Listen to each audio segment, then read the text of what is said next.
Howdy everyone, and welcome back to How to Hero Forge Part 2. This is Part 2 of my 5-part mini-series sponsored by the folks at HeroForge, where I'll be teaching you all the ins and outs of the HeroForge tool. Today I decided, we talked about what HeroForge was last time, sort of the ins and outs of what you'll actually get if you use the tool. So today I wanted to talk to you about some more of the advanced things, but specifically what's behind the Pro subscription. So if you don't know, HeroForge has a monthly subscription or yearly, depending on how you want to break it down, called HeroForge Pro. And it gives you access to a slew of different features that you wouldn't have access to normally. And I wanted to kind of showcase those to see, hey, if this is worth it for you. The only thing I can say up front is I have a subscription, and for the life of me, I can't find the pricing to tell you what it is. I think it was around like $5 a month, but I really can't find it. I went in, it just shows that I have a subscription and I have to sign up again under a new account to be able to see how much the subscription model is. But that being said, let's jump over to HeroForge. So here we are on HeroForge.com, and we can go ahead and click right here, or basically get HeroForge.com/subscriptions, and it'll show you what kind of you get. And then I figured I'll give you the high level here, and then I'll show you actually what it looks like.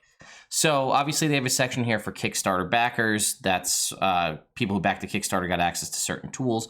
But here is the HeroForge Pro feature. So you see Token Maker Unlimited, create virtual tabletop tokens for your characters.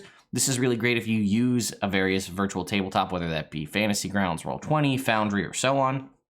Portrait mode, which is pretty cool. I'll show you that. That's kind of allow you to take screenshots. Well, you can still take screenshots normally, but this lets you take advanced screenshots if you'd like to use these for like a character sheet or something like that. Folders for saved characters. This is a lifesaver for me from the amount of characters that I have. The personal paint library, which I'll showcase as well. Importing colors and paint sets from other saves, importing outfits and poses, which is big, which I didn't even realize this was a thing until I started making last video, beta access to new content, beta access to new features, and the Pro Badge base label. That's kind of the last one. It's just like on the bottom of the menu, you can have it say Pro if you want. But some of the big things here are the beta access to new content. So I've told you last time that there's Treasure Tuesday every week where they release new assets into the system. Well, if you're a Pro subscriber, you get access to things before everybody else. So you might even have access to things right now that are not available to the public. So remember when banners, I showed you that banners were a thing you could do.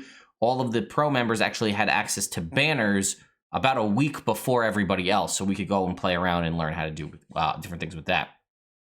And again, there are some new features that they're in the process of rolling out right now, which are very exciting that we could talk about as well. So first, let's talk about the Token Maker Unlimited. So if you see right down here, we've got all of our options on the left side. We want to go to Booth, and that is where it is. Now, if you go right here, you can take a screenshot. Anybody can do this for free. You can click this. It'll allow you to take a screenshot of your character. You can choose to remove the badge, or that's just the backer badge, or the name down the bottom there. And then you can just download this. And obviously you can move that around and choose to have just a screenshot of your character, right? We could back it out. And then if we wanted to just take a screenshot, you can see we have that. Now that will have that kind of white opaque background there, whereas the booth and the portrait tool in the Token Maker will allow you to do things that are fancy. So first up was the Token Maker. So if you're familiar with tabletop tokens, right, you can do different things. Like we can change however we want to position our character in here, and we can choose different portraits, right? We could say we want to go with more of this kind of assassin-y frame, or a target maybe, infernal. We have all of these different frame options. We have circular, we have square, and we have hex. We also can do no background if you'd like to just snap it like this.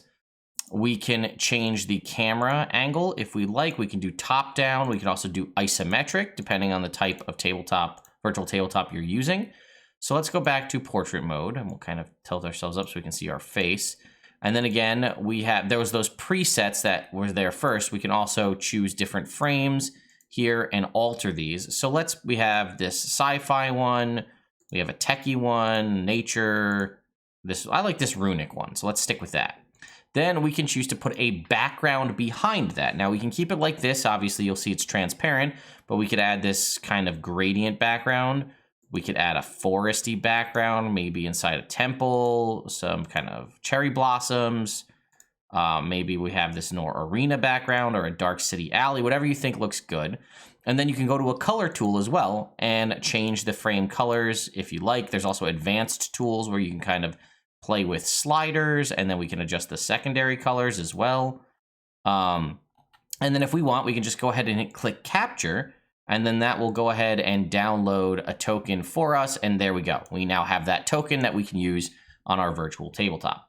Or if we want to use this more for a character sheet or something like that, we can go to portrait mode, which is pretty similar, but rather than having you zoomed in or using the framing tool, we have this, and we can go ahead and get a better idea of what those backgrounds are. Again, transparent background if you wish. If you want to take this and import it over into a Photoshop or some photo editing tool, you can, or we could just keep one of these backgrounds, and then we can actually change the lighting, right? So if we go ahead and see this time of day, we can see the sun, and then where the sun is, it'll change the, here we go, we'll do this. We'll increase the intensity so you can see where the sun is, and it'll change, how it's, the shadows and things. We can hide, we have our, we actually don't have a base. So if we go over here and put a base on real quick, and then go back to our booth, we can choose to turn the base off. We can keep the ground on, or hide the ground. This is sort of the new HeroForge 2.0 ground if we'd like. Hide both of those if we'd like. And then we just have our character on the background. And then again, we can change the lighting. Would we like the sun to be a little more sunsetty and more red? Do we want the sun to be more alien? Maybe it's a green sun, and we can change the green sun and then change how intense it is and the positioning. And then we can choose the environmental light as well and play around with this. And then once again, hit capture. And then now we have a high-res image of our character that we can crop down or do whatever we like to add for a character sheet, to keep as a portrait, for things for, if you're streaming or whatever your needs might be for that. We also have the folders for saved characters. I've talked about this before. So if we go to heroes up here, you can see here's some heroes that I've created or imported. But look, for my evil campaign, I have the characters up here all sorted out, so I don't have to search through my list, alphabetical or otherwise. Or for my other campaigns, I can just go ahead and drop them all into folders. I don't think I need to walk you through it. You can just click this to add a new folder, name it, and then you can go ahead and when you click on these characters, you can open up this right here, import paints, theme, pose, outfit, or move to a given folder. So what else did we want to talk about? We talked about personal paint library, right? So let's say we're working on our character here, and we decide we want to make his tunic here red, right? So we're going to go ahead and push this red. Let's go with like a red leather, right? So we're going to put this red leather on, but we don't like that color red. That's pretty bright. We don't like that. So we can go over here to mix, click on that red that we just did, and then we can go ahead and tweak it. See this, how we're changing all of these colors? We can make it a very deep red, almost black. We can make it almost white. We can really play around and make this color whatever we want. And we can go right here and rename it. We can call this test red and hit accept. And then if we go down here, because you can see it's labeled with, I'm blocking it, but you can see it's labeled Pro down there. We can click that and click Save to Paint Library. Then when I go to my paints, I can see right here is my library. And right there is test red that we just made that I can apply to this character or any other character of my choosing. So let's go ahead and jump over to a different character. You know what? Let's save this guy just so we have this so we can come back to it later. Well, that was as easy as it was to save it. Now we can reference this whenever we want. So let's go ahead and go back to my saves, and we'll grab this lizard folk frog guy. Right, we'll import him, and it'll take just a second for him to load up. And while that's happening, so here you can go. We can see we have this character here. And then if we want to go ahead and if you look, we can just click out and we can go to our paints, and there's our test red, and we can apply that wherever we see fit. Now, if you see, this is a pretty unique pose that this character has. And if you can see there, poses and outfits are something that you can import. So we can go back to the heroes, and let's say we really like, I don't know, we really like this pose. We can click on that and then go over here and hit import pose. And now our character changes position to mimic that pose.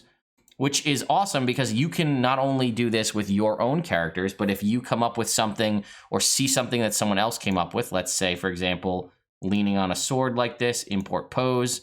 We're now doing that. We don't have the sword there chosen for their weapon, but you can see that, although his tail is now wrapped up inside his arm. But either way, we could just do this all day and just import a variety of different poses if we like to, you know, make it one time, and then now you have access to it on any character that you want, which is pretty great because there's a lot of great community poses out there, and we'll talk more about that in a second.